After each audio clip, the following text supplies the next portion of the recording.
السلام علیکم ورحمۃ اللہ وبرکاتہ۔ الحمد للہ وحدہ والصلاة والسلام على من لا نبی بعدہ وعلى آلہ واصحابہ وذریاتہ اجمعین، اما بعد، اعوذ باللہ من الشیطان الرجیم، بسم اللہ الرحمن الرحیم۔ کل نفس ذائقۃ الموت وانما توفون اجورکم یوم القیامہ فمن زحزح عن النار وادخل الجنة فقد فاز وما الحیاة الدنیا الا متاع الغرور۔ وقال النبی صلی اللہ علیہ وسلم: ان الدنیا خلقت لکم وانکم خلقتم للآخرہ، او کما قال علیہ الصلاة والسلام۔ میرے واجب الاحترام بزرگوں اور عزیز ساتھیوں، آج میں آپ حضرات کے سامنے ایک ایسا موضوع، ایک ایسا عنوان، ایک ایسا مسئلہ اور ایک ایسا نظریہ انشاءاللہ بیان کرنے کی کوشش کروں گا جو اختلاف سے بالا تر ہے۔ میرے واجب الاحترام بزرگوں اور عزیز ساتھیوں، دنیا میں ہر مسئلے، ہر نظریے اور ہر فلسفے پر اختلاف موجود ہے، مگر دنیا کے کسی خطے، کسی فلسفے اور کسی نظریے میں اس بات پر کوئی اختلاف نہیں ہے، اور وہ ہے موت۔ دنیا کا کوئی بھی فرد، دنیا کی کوئی بھی قوم، دنیا کا کوئی بھی گروہ، دنیا کا کوئی بھی ملک اور دنیا کی کوئی بھی حکومت و سلطنت اس بات کا انکار کرنے والی نہیں۔ آپ کو دنیا میں ایسے لوگ بھی مل جائیں گے جو خدائے واحد کا انکار کرتے ہیں، آپ کو دنیا میں ایسے لوگ بھی مل جائیں گے جو آسمانی کتابوں کا انکار کرتے ہیں، آپ کو دنیا میں ایسے لوگ بھی مل جائیں گے جو انبیاء کرام کا انکار کرتے ہیں، آپ کو دنیا میں ایسے لوگ بھی مل جائیں گے جو جزا اور سزا کا انکار کرتے ہیں، آپ کو دنیا میں ایسے لوگ بھی مل جائیں گے جو قبر اور حشر، جنت اور دوزخ کا انکار کرتے ہیں، مگر آپ کو دنیا میں کوئی بھی ایسا شخص نہیں ملے گا جو اس چیز کا انکار کرتا ہو۔ وہ چیز کیا ہے؟ وہ ہے موت۔ آپ کو دنیا میں کوئی بھی ایسا شخص نہیں ملے گا جو موت کا انکار کرتا ہو۔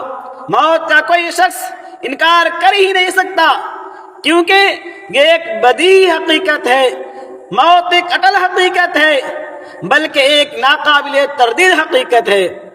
موت ایک نہ بدلنے والا فیصلہ ہے جس کا مشاہدہ ہر انسان اپنی دونوں آنکھوں سے دن رات اپنے گاؤں، محلوں اور گلی کوچوں میں کرتا رہتا ہے۔ اس روئے زمین پر رہنے والے ہر شخص، ہر قوم، ہر گروہ کو اس بات پر یقین ہے کہ ایک نہ ایک دن اس عمر ناپائیدار کو ختم ہونا ہے۔ ہر شخص کو اس بات پر یقین ہے کہ جب موت آئے گی تو ہم سے اجازت لے کر نہیں آئے گی۔ ہر شخص کو یقین ہے کہ جب موت کے آنے کا وقت آ گیا وہ آ جائے گی، نہ تو اسے بادشاہوں کے قلعے روک سکتے ہیں اور نہیں بلند و بالا عمارتیں اور دیواریں اس کی راہ میں حائل ہو سکتی ہیں۔ ہر شخص کو اس بات پر یقین ہے کہ موت نہ تو فرعون جیسے متکبر کو چھوڑتی ہے اور نہیں موسیٰ علیہ السلام جیسے کلیم اللہ کو بخشتی ہے۔ ہر شخص کو یقین ہے کہ موت نہ تو نمرود جیسے مردود کو بخشتی ہے اور نہ ہی ابراہیم جیسے خلیل اللہ کو نظر انداز کرتی ہے۔ ہر شخص کو یقین ہے کہ موت کی نظر میں افلاطون، ارسطو اور لقمان جیسے بڑے بڑے حکماء، ابو جہل اور ابو لہب جیسے بڑے بڑے نادان سب برابر ہیں۔ ہر شخص کو یقین ہے کہ موت سے نہ تو ابو بکر رضی اللہ عنہ اور حضرت عمر رضی اللہ عنہ محفوظ رہ سکے اور نہ ہی کائنات کے سردار جناب احمد مجتبی محمد مصطفیٰ صلی اللہ علیہ وسلم محفوظ رہ سکے۔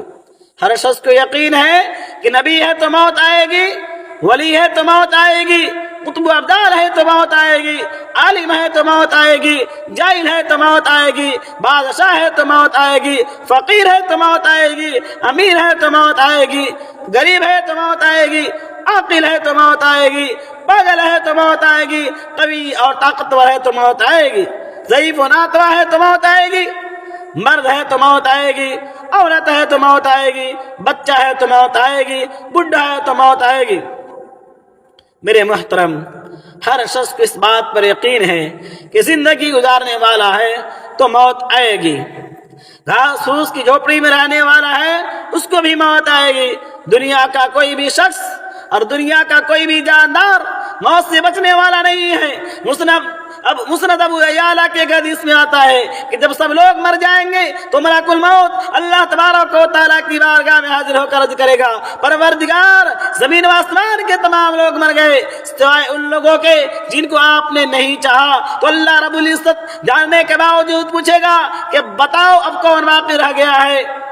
ملک الموت کہے گا بس آپ باقی رہ گئے ہیں جن کو کبھی موت نہیں آئے گی، اور آپ کا عرش اٹھانے والے فرشتے باقی رہ گئے ہیں، اور جبرائیل اور میکائیل رہ گئے ہیں، اور ایک میں ہوں۔ پھر اللہ رب العزت فرمائے گا جبرائیل اور میکائیل بھی مر جائیں گے تو عرش بولے گا کہ پروردگار، جبرائیل اور میکائیل بھی مر جائیں گے تو اللہ تبارک و تعالیٰ فرمائے گا تم خاموش رہو، آج میں نے یہ طے کر دیا ہے کہ میرے عرش کے نیچے جو بھی ہوں گے سب مر جائیں۔ تو جبرائیل اور میکائیل بھی مر جائیں گے۔ اس کے بعد پھر دوبارہ ملک الموت اللہ تعالیٰ کے پاس آئے گا اور کہے گا اے آقا، جبرائیل اور میکائیل بھی مر گئے، اب صرف میں اور آپ کا عرش اٹھانے والے فرشتے رہ گئے ہیں۔ تو اللہ رب العزت فرمائے گا میرا عرش اٹھانے والے فرشتے بھی مر جائیں تو وہ بھی مر جائیں گے۔ اس کے بعد پھر ملک الموت تیسری بار اللہ تعالیٰ کے پاس آئے گا اور کہے گا آقا، آپ کا عرش اٹھانے والے فرشتے بھی مر گئے۔ تو اللہ تبارک و تعالیٰ پوچھے گا ملک الموت بتاؤ اب کون بچا ہے؟ تو ملک الموت کہے گا اب صرف آپ رہ گئے ہیں جن کو کبھی موت نہیں آئے گی، اور ایک میں ہوں۔ تو اللہ تبارک و تعالیٰ فرمائے گا ملک الموت تم بھی میری مخلوق میں سے ایک مخلوق ہو، جس کام کے لیے ہم نے تم کو پیدا کیا تھا اس کو تم نے پورا کیا، اب تم بھی مر جاؤ۔ اس کے بعد ملک الموت بھی مر جائے گا، اب صرف اللہ اکیلا بچے گا، اللہ کے سوا کوئی باقی نہیں رہے گا۔ اللہ جیسے اصل میں تھا ویسے ہی ابد میں رہے گا، اللہ تعالیٰ کے سوا کوئی باقی نہیں رہے گا۔ زمین و آسمان کتاب کی طرح لپیٹ لیے جائیں گے۔ اس کے بعد اللہ تبارک و تعالیٰ زمین و آسمان کو 3 مرتبہ پھیلائے اور لپیٹے گا، اور پھر 3 مرتبہ فرمائے گا میں ہوں زبردست و غالب، میں ہوں زبردست و غالب، میں ہوں زبردست و غالب۔ پھر یہ اعلان فرمائے گا لمن الملک اليوم، آج کس کی حکومت ہے؟ آج کس کی حکومت ہے؟ آج کس کی حکومت ہے؟ مگر اس سوال کا کوئی جواب دینے والا نہ ہوگا، ہر طرف سکوت ہی سکوت ہوگا۔ میرے محترم بزرگوں، جس انسان کو اپنے مال و دولت پر بڑا ناز تھا، جس انسان کو اپنے کار و دربار پر بڑا ناز تھا، جس انسان کو اپنی حکومت و سلطنت پر بڑا ناز تھا، جس انسان کو اپنی فیکٹری، اپنی کار اور کوٹھیوں پر بڑا ناز تھا، جس انسان کو اپنے ودھایک، اپنے نیتا، اپنے منتری، اپنے مکھیا پر بڑا ناز تھا، جس انسان کو اپنی قابلیت اور صلاحیت پر بڑا ناز تھا، جس انسان کو اپنی طاقت پر بڑا ناز تھا، جس انسان کو اپنے حسن و جمال پر بڑا ناز تھا، آج وہ بوسیدہ اور گلی سڑی ہڈیوں کے ڈھانچے کی صورت میں پڑا ہوگا۔ وہ انسان جس کی زبان ٹر ٹر بولتی تھی آج جواب دینے کے قابل نہ ہوگی۔ وہ انسان جو بہت بڑی بڑی بول بولتا تھا، جو ہر چیز میں اپنا حق جتلاتا تھا، جو میری میری کہتے نہیں تھکتا تھا، وہ انسان جس کا یہ خیال تھا کہ اس کی حکومت، اس کی سلطنت اور اس کے اقتدار لافانی نہیں بلکہ جاودانی ہے، تو قیامت کے دن اس پر حیات طاری ہوگی، اعلان کے جواب میں کچھ نہ کہہ سکے گا۔